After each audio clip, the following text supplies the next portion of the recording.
چونکہ والدین کی رضا میں اللہ کی رضا ہے۔ حضور نے ارشاد فرمایا رضا الوالد رضا اللہ فی رضا الوالدین وسخط اللہ فی سخط الوالدین۔ اللہ کی رضا والدین کی رضا میں ہے اور اللہ کی ناراضگی والدین کی ناراضگی میں ہے۔ جس پہ والدین راضی ہو گئے سمجھ لو خدا اس پہ راضی ہو گیا، اور جس پہ والدین راضی نہیں ہیں چاہے وہ جتنے مرضی لمبے سجدے کرتا رہے اس کا رب عرش کا رحمان اس پہ راضی نہیں ہو سکتا۔ اللہ کے حبیب صلی اللہ علیہ وسلم نے ارشاد فرمایا الا انبئکم باکبر الکبائر، لوگوں تمہیں بڑے بڑے گناہوں کی خبر نہ دے دوں؟ صحابہ نے عرض کی کیوں نہیں یا رسول اللہ، آپ ارشاد کریں۔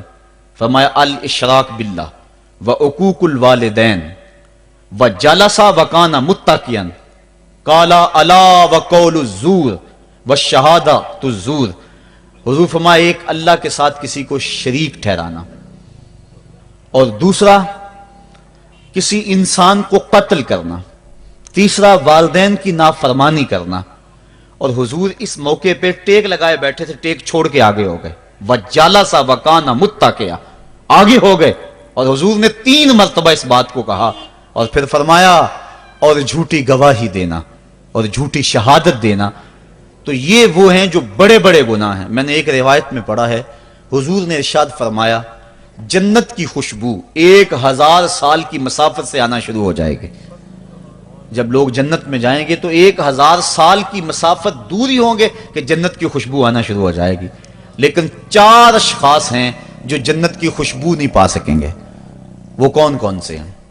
ایک قاطع الرحم، جو رشتہ داریاں توڑتا ہے، کبھی اس سے لڑائی، کبھی اس سے لڑائی، کبھی اس سے لڑائی، حالانکہ حکم ہے سل من قطعک وات من حرمک، جو تجھ سے تعلق توڑے تو اس سے تعلق جوڑ، جو تجھے محروم رکھے تو اس کی جھولیاں بھر دے۔ تو جو رشتہ داریوں کو توڑتا ہے، مقدس رشتوں کو پامال کرتا ہے، بلکہ والدین کے حوالے سے یہ بات بھی سن لیں، بعض اوقات والدہ اپنی بہن سے ناراض ہو جاتی ہے، باپ اپنے بھائیوں سے ناراض ہو جاتا ہے، تو اولاد کو کہتا ہے کہ نہ ملنا، اپنے جو ہے وہ چچا تائے سے نہ ملنا، ماں کہتی ہے اپنی خالہ سے نہ ملنا، تو اب کیا حکم ہے، ملے کہ نہ ملے؟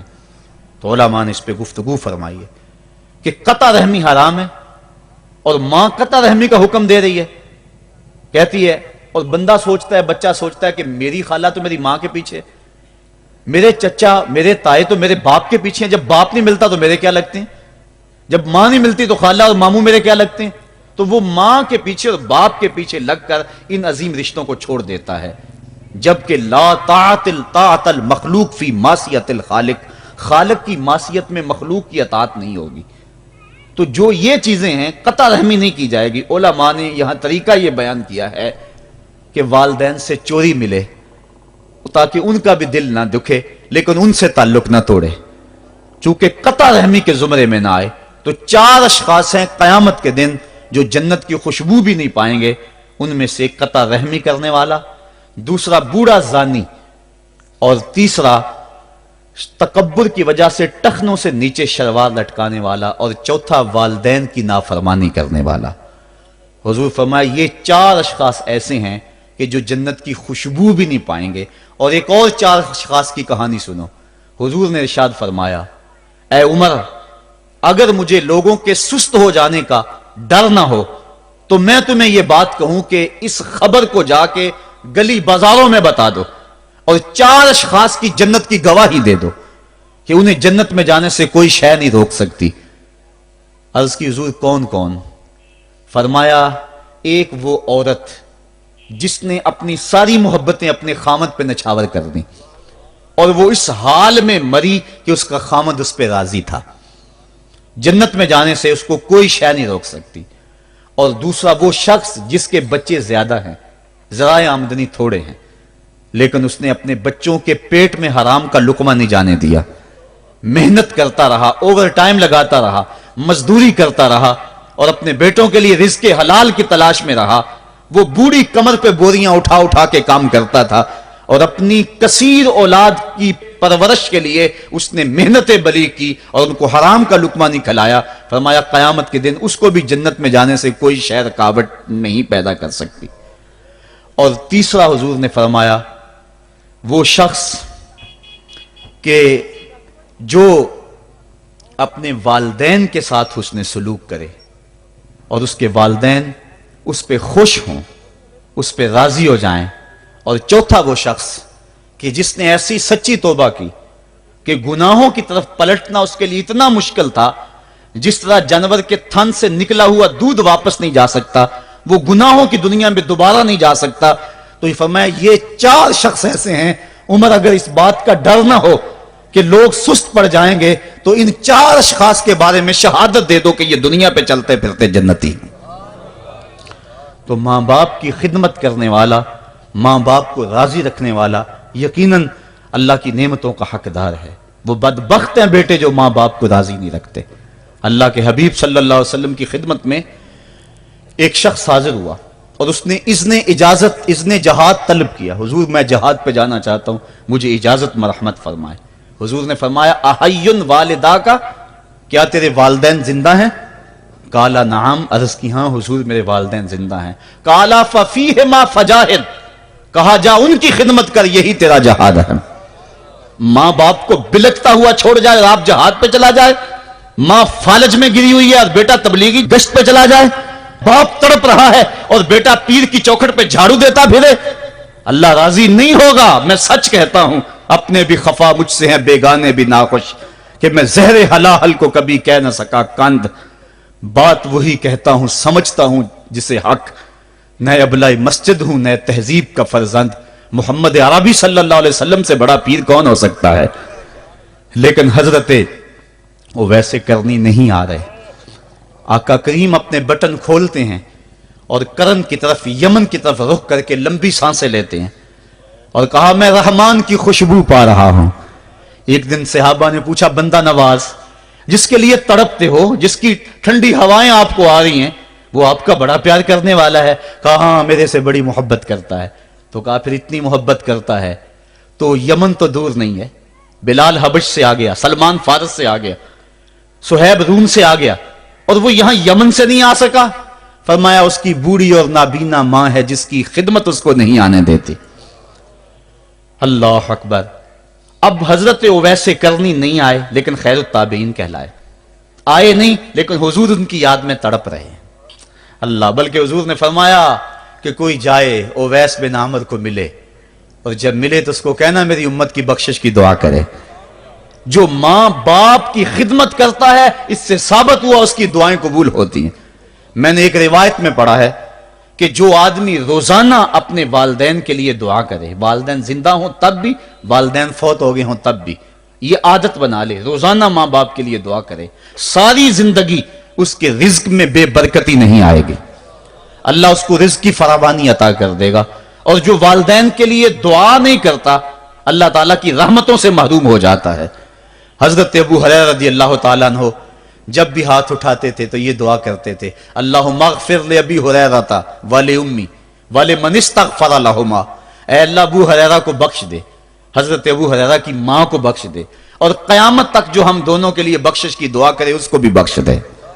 حضرت امام محمد بن سیرین ایک بزرگ ہوئے تابعی، جب بھی دعا کرتے تھے یہ دعا ضرور کرتے تھے، اے اللہ ابو ہریرہ کی بخشش کر دے.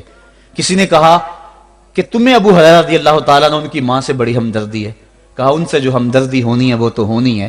انہوں نے کہا ہوا ہے اللہ ابو ہریرہ اور ان کی ماں کو بخش دے، جو ان کے لیے دعا کرے اس کو بھی بخش دے. تو میں دعا کر کے اپنی بخشش پکی کر رہا ہوں. تو والدین کے لیے دعا کرنا اللہ کی رحمت کو دعوت دینا ہے. تو فرمایا کہ جاؤ اویس بن عامر کو جانا اور جا کے اس کو میری امت کے لیے دعا کا کہنا. حضرت سیدنا عمر فاروق، حضرت علی المرتضیٰ گئے، جا کے ڈھونڈا، تلاش کیا، اویس بن عامر ملے، حضور کا سلام کہا، بس پھوٹ پھوٹ کے رونے لگے.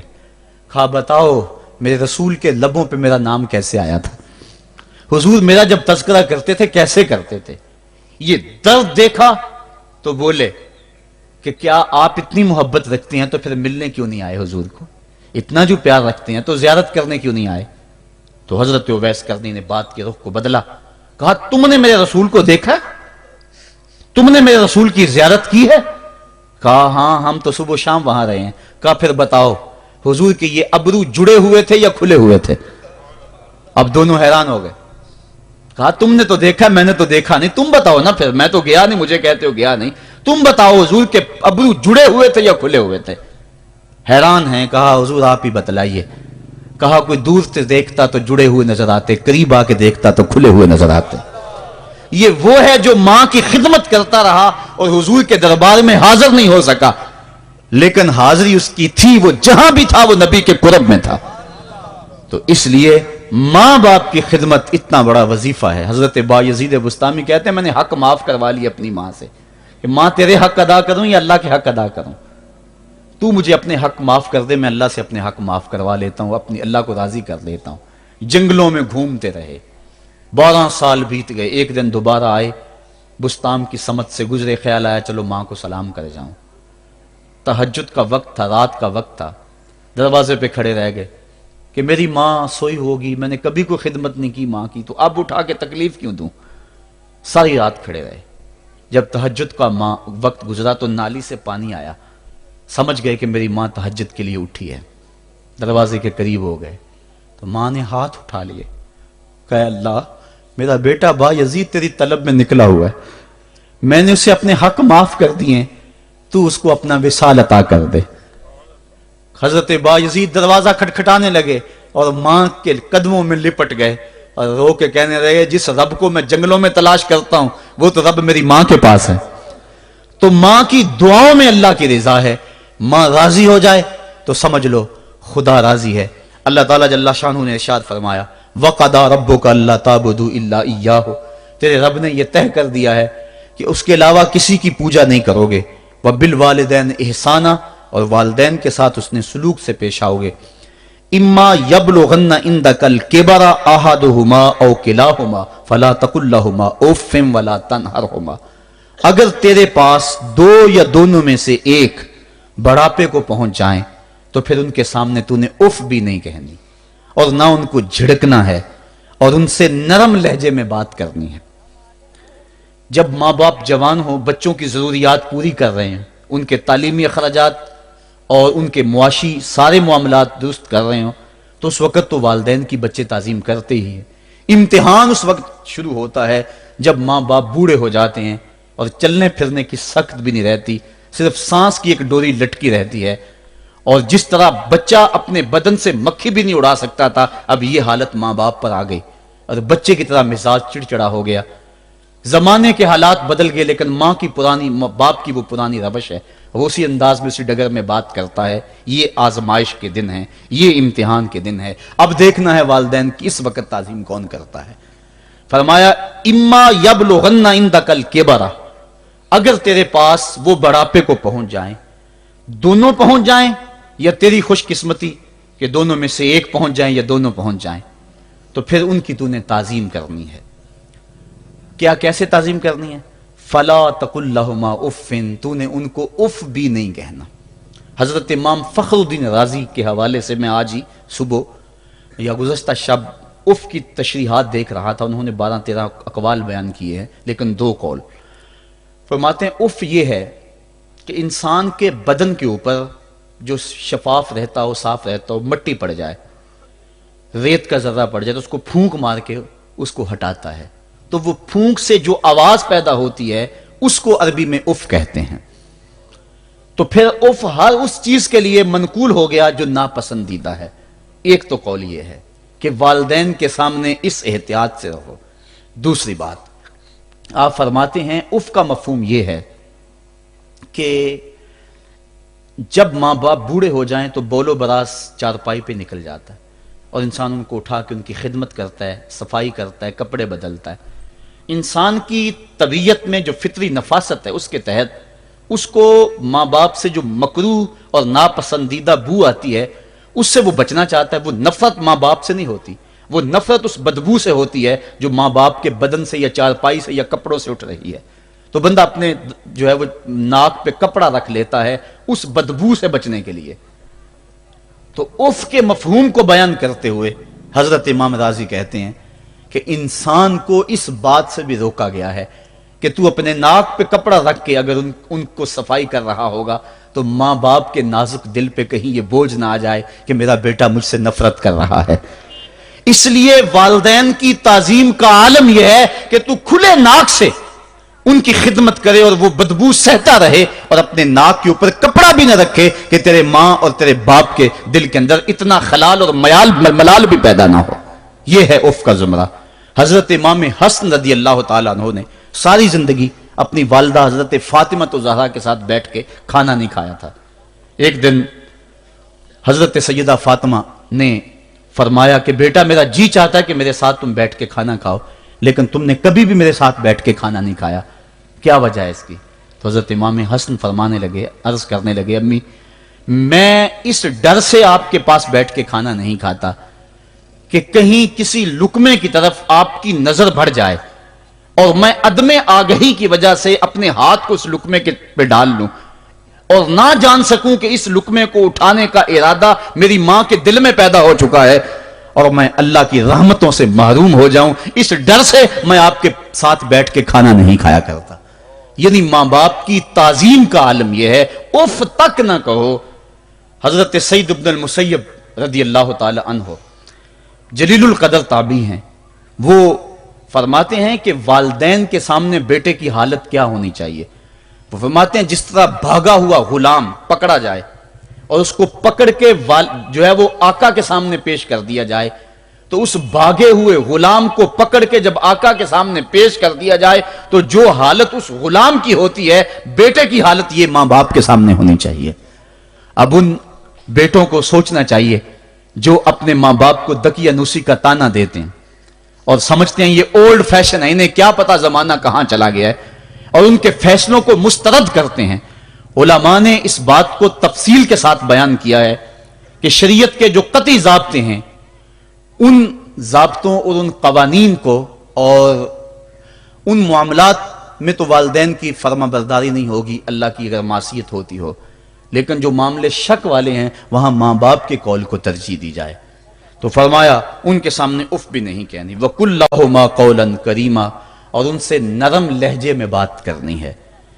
وَاخْفِضْ لَهُمَا جَنَاحَ الذُّلِّ مِنَ الرَّحْمَةِ، اور ان سے بات اور ان کے لیے اپنے بازو بچھا لینے ہیں نرم دلی کی وجہ سے، نرمی کی وجہ سے.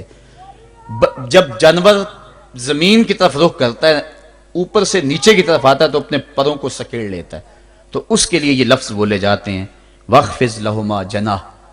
تو اللہ تعالیٰ فرمایا جس طرح وہ جانور عزت سے اپنے بازو سکیڑ لیتا ہے اور پھیلاتا نہیں ہے، والدین کے سامنے تیری اکڑ، تیرا عہدہ، تیرا منصب، تیری شانیں، تو بڑا اونچا ہے، لوگ تجھے سلوٹ کرتے ہیں، تیرے ہاتھ چومتے ہیں، تجھے سلام کرتے ہیں، اونچی کرسیوں پہ تو بیٹھتا ہے، لیکن وہ سب وہاں چھوڑ دے اور ماں کے قدموں میں عاجز بن کے بیٹھ جا، باپ کے قدموں میں عاجز بن کے بیٹھ جا.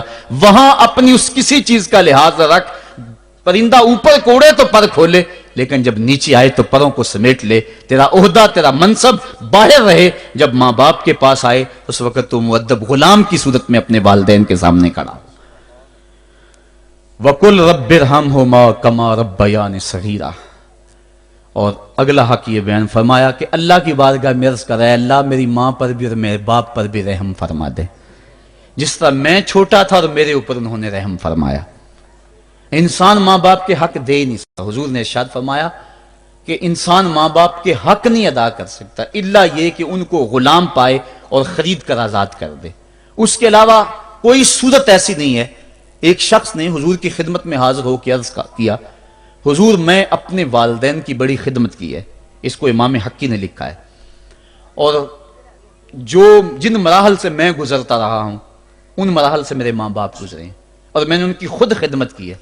آج بیٹے بیویوں پہ کام چھوڑ دیتے ہیں کہ بیوی خدمت کرے گی. احسان دانش کہتا ہے کہ میں نے اپنی بیوی کو ہاتھ نہیں لگانے دیا، میں نے کہا میرے ماں باپ ہے، یہ خدمت اور کوئی حاصل کیوں کرے، یہ تو میں حاصل کروں گا. تو ساری خدمت میں نے خود کی. جس طرح انہوں نے نوالے توڑ توڑ کے میرے منہ میں ڈالے میں نے بھی حضور ایسے کیا. جس طرح میرے لیے میری ماں رات جاگتی رہی میں بھی اپنی ماں کے لیے جاگتا رہا. جن مراحل سے میرے لیے وہ گزرے تھے اتفاقاً میرے حالات، میرے ماں باپ کے حالات ایسے پیدا ہو گئے کہ میں نے اسی طرح اپنے ماں باپ کی پرورش کی ہے اور میں اپنے ماں باپ کی جو ہے وہ میں نے خدمت کی ہے. تو کیا میں نے اپنی ماں کا، اپنے باپ کا حق ادا کر دیا ہے؟ تو حضور نے ارشاد فرمایا تو نے ایسے ہی خدمت کی ہوگی، لیکن جب تیری خدمت تیری ماں کرتی تھی تو ساتھ ساتھ تیری زندگی کی دعائیں مانگتی تھی. اور جب باپ بوڑھا ہو گیا تھا، ماں بوڑھی ہو گئی تھی، آزاد شل ہو گئے تھے، فالج میں مبتلا تھے، تو ان کے لیے زندگی کی دعائیں تو نہیں مانگتا تھا، تو یہ کہتا تھا اللہ انہیں پردہ دے دے۔ تیری ماں نے تو کبھی تیرے لیے پردہ نہیں مانگا تھا، بیٹا لولا ہو، بیٹا لنگڑا ہو، ماں کبھی نہیں کہتی بیٹے کو ڈاکٹر جواب دے دیں، ماں کبھی نہیں کہتی کہ میرے بیٹے کو اللہ پردہ دے دے، ماں یہی کہتی ہے مالک مجھے لے لے، میرے بیٹے کو زندگی دے دے، میں سب کچھ بیچ دیتی ہوں، اپنا زیور بیچ دیتی ہوں، میرے بیٹے کی صحت بچ جائے، میرے بیٹے کی زندگی بچ جائے۔ ماں کی موجودگی میں کوئی کہہ بھی نہیں سکتا، باپ کے لیے تو کہہ دے، ماں کے لیے تو کہہ دے بڑی تکلیف ہے تیرے باپ کو، بڑی تکلیف ہے تیری ماں کو، اللہ کرے اب پردہ ہی عطا کر دے۔ خود نہیں کہتا تو کسی سے یہ سن سکتا ہے بندہ، لیکن ماں سن سکتی ہے کوئی کہے اللہ تیرے بیٹے کو پردہ دے دے۔ تو فرمایا جب وہ تیری خدمت کرتے تھے تو وہ تیری زندگی کی دعائیں مانگتے تھے، اور جب تو خدمت کرتا تھا تیرے دل میں ان کے پردے کی آرزو تھی۔ فرمایا تو جتنی مرضی خدمت کی ہے، ماں کی خدمت کا بدل کیسے ہو سکتا ہے؟ تو ماں باپ کی خدمت انسان کر ہی نہیں سکتا، تو پھر کیا کرے؟ عرض کرے اللہ میں تو خدمت نہیں کر سکتا، تو ان کے اوپر رحم فرما دے۔ ماں باپ کے لیے دعا کرے۔ علماء نے یہاں بیان فرمایا ماں کافر ہو تو پھر بھی دعا کرے، باپ کافر ہو تو پھر بھی دعا کرے، مومن ہو تو پھر بھی دعا کرے، گناہگار ہو پھر بھی دعا کرے، نیکوکار ہو پھر بھی دعا کرے، دعا نہ چھوڑے۔ حضرت ابو ہریرہ رضی اللہ تعالیٰ عنہ فرماتے ہیں میری ماں کافرہ تھی اور میں حضور کا غلام، اور ماں ہر وقت اپنی دھن میں اور میں اپنی دھن میں ہوں۔ حضرت ابو ہریرہ کے بھائی کوئی نہیں ہے، باپ فوت ہو گئے ہیں، بہن کوئی نہیں ہے، ابھی شادی بھی نہیں ہوئی، دنیا پہ رشتہ ہی کوئی نہیں سوائے ماں کے، گھر آتے ہیں تو ماں سے بات کرنی ہوتی ہے، جو سن کے آتے ہیں ماں سے وہ دکھ پھولنا ہوتا ہے، بات کرنی ہوتی ہے، حضور کی باتیں سنانی ہوتی ہیں، لیکن ماں ہے اتفاق سے کافرہ ہے، حضور کی بات وہ سننا گوارا نہیں کرتی۔ حضرت ابو ہریرہ کو اور بات آتی کوئی نہیں، وہ تو کرتے ہی حضور کی باتیں۔ ایک دن حضور کی بات چھیڑی، ماں کی زبان سے کوئی جملہ ایسا نکلا جو سخت تھا، گوارا نہ ہوا، چھوڑ دیا گھر کو۔ ماں تیری عظمت کو سلام، لیکن رسول اللہ کے مقابلے میں تیری کوئی شان نہیں ہے۔ گھر سے نکلے، لیکن نکلے تو پاؤں ڈگمگا رہے تھے کہ دنیا پہ ایک ہی رشتہ تھا وہ بھی جاتا رہا۔ چند قدم چلے تو دل میں خیال آیا سارے دکھوں کا جو مداوع کرتا ہے میں اس آقا کی بارگاہ میں یہ دکھڑا کیوں نہ بیان کر دوں۔ دریائے رحمت جوش میں تھا، وہ دلوں کی حالتیں بوجھ لینے والے آقا نے پوچھا ابو ہریرہ کیا ہے؟ عرض کی حضور میری ماں کی ہدایت کے لیے دعا کر دو۔ یہ کہا اور پھوٹ پھوٹ کے رونے لگے۔ حضور نے فوراً ہاتھ اٹھا دیے اور مسلم کے لفظ ہیں اللہم اہد ام ابی ہریرہ، ہے اللہ ابو ہریرہ کی ماں کو ہدایت عطا کر دے۔ بس یہ بات سنی حضرت ابو ہریرہ کا چہرہ کھل اٹھا، اپنے گھر کو دوڑ لگا دی۔ کوئی رستے میں ملا، کہا ابو ہریرہ اتنی تیز تو تم کبھی نہیں دوڑتے تھے، آج کیا ہوا؟ اتنی تیز تیز کیوں دوڑ رہے ہو؟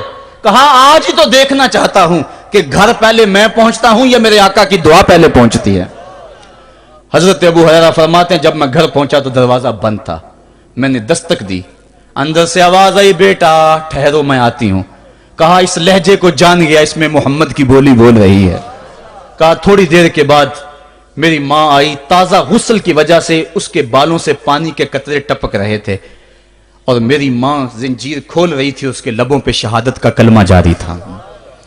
تو والدین کے لیے مغفرت کی دعا کرتے رہیں، والدین کی بخشش کی دعا کرتے رہیں۔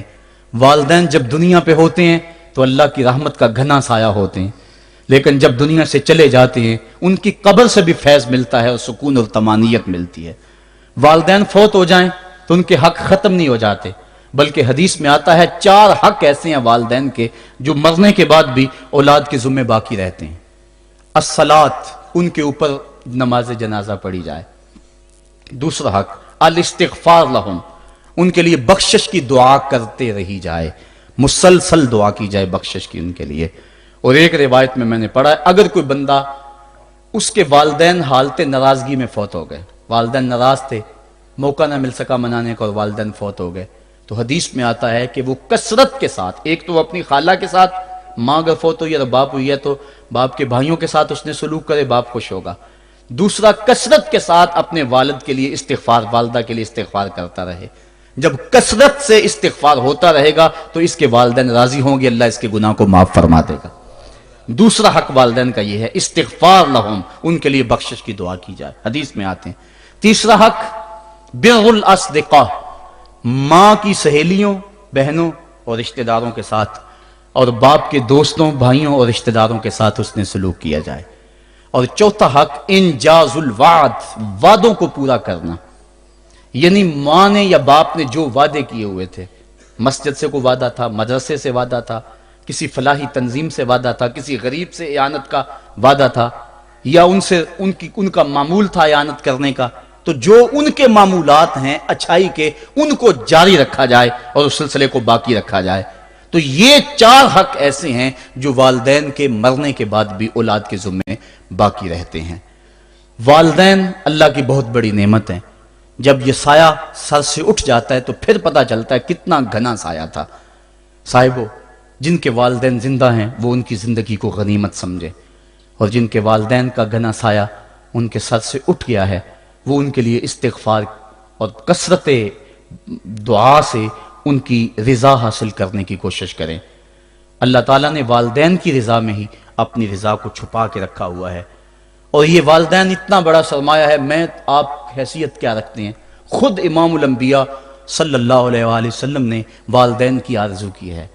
حدیث میں آتا ہے، امام سیوطی نے اس کو الحابل الفتاوی میں لکھا ہے، امام حیثمی نے بھی اس کو کنز الاموال میں لکھا ہے۔ ایک دن حضور نماز عشاء پڑھانے آئے، نماز عشاء پڑھانے کے لیے مصلی پہ کھڑے ہوئے، تا حد نظر صحابہ تھے، حضور کو دیکھ کر ادب سے کھڑے ہو گئے، بس آنکھیں چھلکنے لگی۔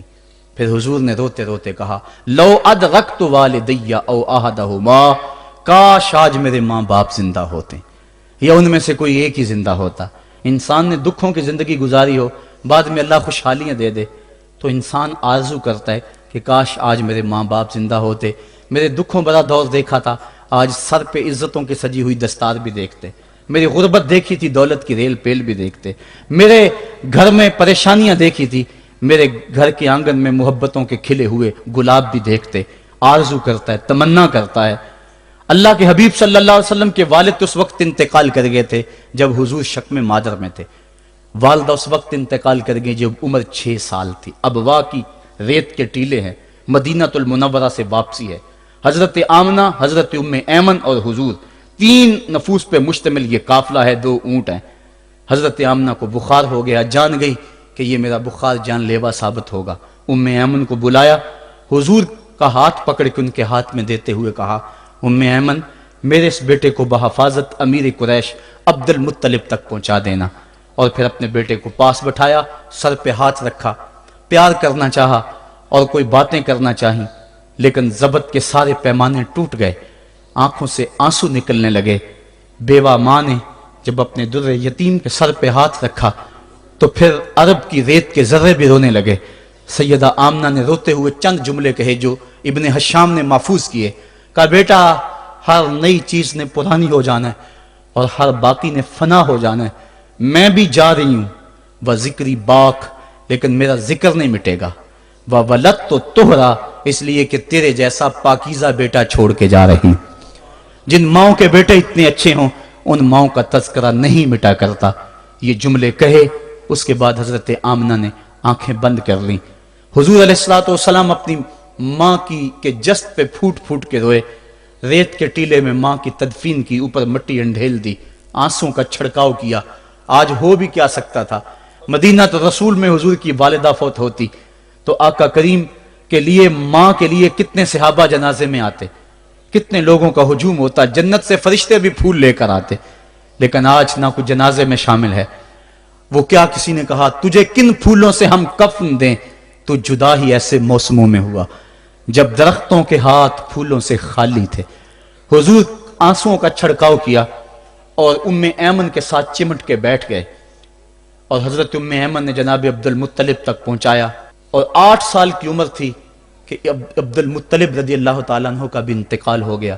ابن حشام نے لکھا ہے، جب امیر قریش کا جنازہ اٹھا تو پورا مکہ امڈ آیا، اور ایک بچہ تھا جس کی عمر 8 سال ہوگی، وہ کبھی اس دیوار سے لگ کے روتا تھا، کبھی اس دیوار کے ساتھ لگ کے روتا تھا۔ پھر شاب ابی طالب کی سختیاں بھی جھیلی، عام الحزن کا غم بھی کاٹا، طائف کے بازاروں میں پتھر بھی کھائے، پتے کھا کھا کے بھی گزر اوقات ہوا، مکے کے بازاروں میں اوجریاں بھی ڈالی جاتی رہیں، کھدے ہوئے گڑوں کا سامنا بھی کیا، بچھے ہوئے کانٹوں سے بھی گزرنا پڑا۔ لیکن آج وہ وقت ہے کہ اللہ نے حکم صادر کر دیا، پتھر مارنے والے سن لیں، کانٹے بچھانے والے سن لیں، راہ میں گڑھے کھودنے والے سن لے، میرے نبی کی آواز سے اب تو آواز بھی اونچی نہ ہونے پائے، عمر کا سرمایہ ضائع کر دوں گا، تمہارے نامہ اعمال میں ایک نیکی بھی نہیں رہے گی۔ اگر نبی سے ملنا چاہتے ہو ڈائریکٹ نہ آ جاؤ، پہلے گھر جاؤ، پھر کوئی چیز لو، پھر بازار جاؤ، کوئی فقیر ڈھونڈو، اس کو صدقہ کرو، پھر میرے نبی کی چوکھٹ پہ آؤ، تمہیں پتا چلے کس چوکھٹ پہ آ رہے ہیں۔ ادب کے ضابطے سکھائے، خبردار نبی کے دروازے پہ اونچی آوازیں نہ لگانا، بلکہ نبی کی چوکھٹ پہ آ کے بیٹھ جاؤ، نبی اپنی مرضی سے آئے تو اپنے دل کی حاجت کہہ لو۔ قرآن اتر چکا ہے، ادب کی آیتیں نازل ہو چکی ہیں، آقا کریم گھر سے نکلے، صحابہ ادب سے کھڑے ہو گئے، حضور کی نظر پیچھے پلٹ کے 6 سال کی عمر میں ابوا کی ریت کے ٹیلوں میں گردش کرنے لگی، اور پھر آقا نے روتے روتے فرمایا، کاش آج میری ماں زندہ ہوتی اور میں لوگوں کو نماز عشاء پڑھا رہا ہوتا اور اس میں سورہ فاتحہ کی تلاوت کر رہا ہوتا، پھر میری ماں کو میرے ساتھ کوئی کام یاد آ جاتا، میری ماں دروازے کی چلمن کو سرکا کے کہتی، ابنی محمد، میرے بیٹے محمد میری بات سنو۔ فرمایا، لوگوں میں اپنی نماز توڑ کے پہلے ماں کی بات کو سن لیتا۔ یہ ماں ہے جس کی محبت کو مصطفیٰ کریم نے بھی محسوس کیا ہے۔ اونچی مسندوں پہ بیٹھنے کا وہ مزہ نہیں جو ماں کے قدموں میں بیٹھنے کا مزہ ہے۔ اور وہ کیا کہا تھا خورشید گیلانی نے، وہ کہتا ہے کہ 5 سٹار ہوٹلوں میں کھانا کھانے میں وہ لطف کہاں جو چولہے پہ پاس بیٹھ کے ماں کے ہاتھوں سے پکی ہوئی چپاتیاں کھانے میں مزہ ہے، اور عالی جناب حضرت صاحب اور اعلیٰ اور بھاری اور بھرکم لفظ سننے میں اور گارڈ آف آنر کا معائنہ کرنے میں وہ لذت کہاں ہے جو ماں کے اوئے ببلو کہنے کے اندر رکھا گیا ہے۔ ماں جب بولتی ہے تو اس کے لہجے میں جبریل بولتا ہے، ماں جب مسکرا کے دیکھ لیتی ہے تو لگتا ہے جنت کی ساری کلیاں کھل اٹھی ہیں۔ ایک شخص نے سین حرم میں اپنی ماں کو اپنے کندھوں پہ سوار کرا کے طواف کروایا اور پھر حضور کی خدمت کے پاس میں حاضر ہوا، عرض کی، حضور میں نے کہ اپنی ماں کا حق ادا کر دیا ہے، کہا تو اس کی ایک مسکراہٹ کا بدل نہیں دے سکا۔ ماں جب مسکراتی ہے تو اس کے لہجے میں اتنی مٹھاس ہوتی ہے، میں کہتا ہوں ساری دنیا کے شہد نچوڑ دیے جائیں اتنی محبت پیدا نہیں ہوتی جتنی محبت ماں کے لہجے میں ہے۔ جب وہ بیٹے کو اوئے ببلو اوئے مٹھو کہہ کے پکارتی ہے، اوئے بیٹا کہہ کے پکارتی ہے، آواز دیتی ہے، تو ماں کے لہجے کے اندر وہ رس گل رہا ہوتا ہے کہ حوریں بھی آفرین آفرین کر رہی ہوتی ہیں۔ ماں کے بے ادب ہاتھ جوڑ کے ماں سے معافی مانگ لیں، باپ کے گستاخ ہاتھ جوڑ کے باپ سے معافی مانگ لے، یہ سرمایہ زندگی میں نہیں ملے گا۔ عموماً قدر نعمت زوال نعمت کے بعد ہوتی ہے۔ آؤ ماں باپ کی قدر کو پہچانیں اور اللہ کی رحمتوں کو لوٹیں۔ علامہ اقبال کی جب والدہ فوت ہوئی تو وہ پھوٹ پھوٹ کے روئے، جوان ہونے کے باوجود ان کی آنکھوں سے آنسو نہیں تھمتے تھے، اور پھر روتے روتے کہتے تھے، وطن میں ہوگا اب کس کو میرا انتظار، کون میرا خط نہ آنے سے رہے گا بے قرار، آرزو لے کے تیری خاک کے تربت پہ آؤں گا، اب دعائے نیم شب میں کس کو میں یاد آؤں گا، کون پچھلے پہر اٹھ کے دعا کرے گا، ماں ہی دعا کرتی ہے۔ ماں کے جب ہاتھ اٹھ جاتے ہیں تو اجابت کے سارے دروازے کھل جاتے ہیں۔ ماں جب بولتی ہے اور دعا کے لیے ہاتھ اٹھا دیتی ہے، اللہ رحمت کے سارے دروازے کھول دیتا ہے اور قریب آ کے ماں کی فریاد کو سنتا ہے۔ ماں کی دعا جو اولاد کے حق میں ہے، مظلوم کی دعا اور مسافر کی دعا، حدیث میں آتا ہے یہ 3 دعائیں ایسی ہیں جو رد نہیں ہوتی۔ تو ماں کی دعائیں لیں، ان کی خدمت کریں اور والدین کی رضا چاہیں۔ اللہ مجھے آپ کو توفیق عمل نصیب فرمائے۔